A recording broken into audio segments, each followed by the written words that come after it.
જળમૂળ માંથી તમારે કાળા વાળ કરી દો. કાળા હાવ કેટલા દિવસમાં?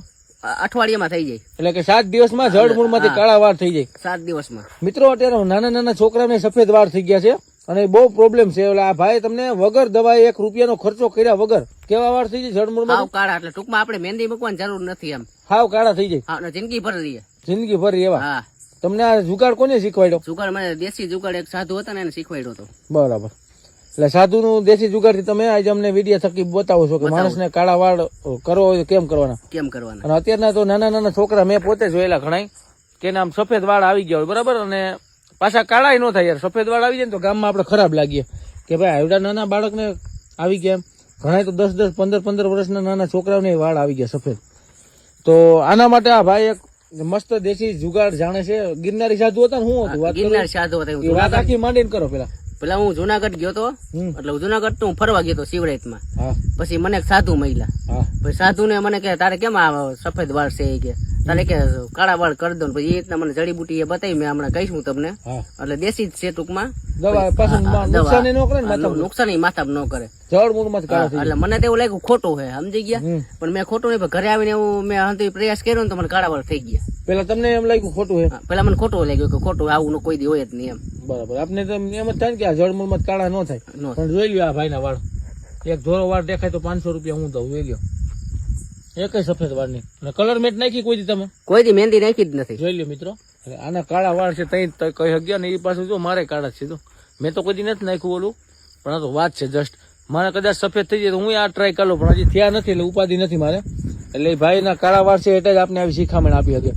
બાકી તો આપણે કોઈકને શિખામણ આપે તો કોઈ માને નહીં ને આપણું. કોઈ ન માને. કોણ માને? અને કાળા તમારા ભમરો ન હોય એના જેવા છે. એટલે બધા માઇન્ડ છે. તો હવે તમે એક બધું સમજાવતા જાવ. પેલા તો સરસઈ નું તેલ. સરસો એટલે રાઈ. સરસઈ એટલે રાઈ નું તેલ. પછી તીખા ખાંડી નાખવાના. તીખા અને લવિંગ અને પોપૈયું. આપણે પોપૈયું આવે. પોપૈયું ખાવામાં કાયમ આવે છે. એટલે બી વધે ને.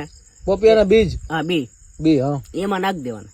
બી, પોપિયાના, લવિંગ અને તીખા અને ઓલું નારિયેળ નું હુકાઈ ગયેલું કાચરી.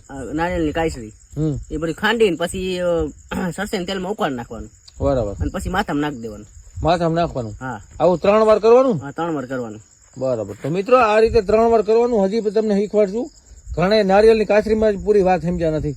અધૂરો વિડીયો ન મૂકતા તમને સમજાવીએ.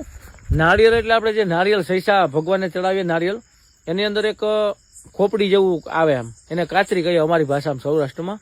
એને તમારે થોડીક ગરમ કરી નાખવાની ગેસના ચૂલે અથવા તો ભઠ્ઠામાં ભડકામાં. એને ગરમ કરીને એમાંથી કાળું નીકળશે આમ મહીસ જેવું. મહીસ એટલે કે રાખ જેવું કાળું. એ આમાં ભેગું નાખી દેવાનું. ભેગું લવિંગ નાખવાના. ભેગા તીખા આવે ગોળ એ નાખવાના. અને પોપિયાના બી. જો લવિંગ, તીખા અને પોપિયું આ બધી વસ્તુ ગરમ હોય એટલે થોડીક હીટ ગરમી પકડી લે. અંદરથી વાળ વાળ જે છે એ સફેદ હોય ને થાતા અટકાવી દે છે. અને કાળા વાળનો એકદમ હીટિંગ પકડી લે. અને ટોપરું હોય ઠંડુ હોય પાછું.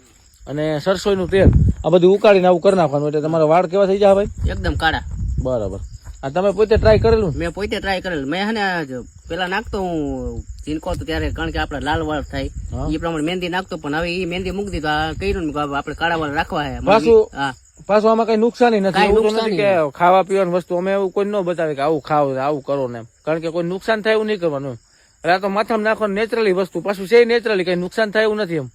એટલે ગિરનારી બાપુએ વાત કરી હતી એ પ્રમાણે તમને અમે જણાવીએ છીએ. તો વિડીયો સારો લાગ્યો હોય તો શેર કરો. ધન્યવાદ.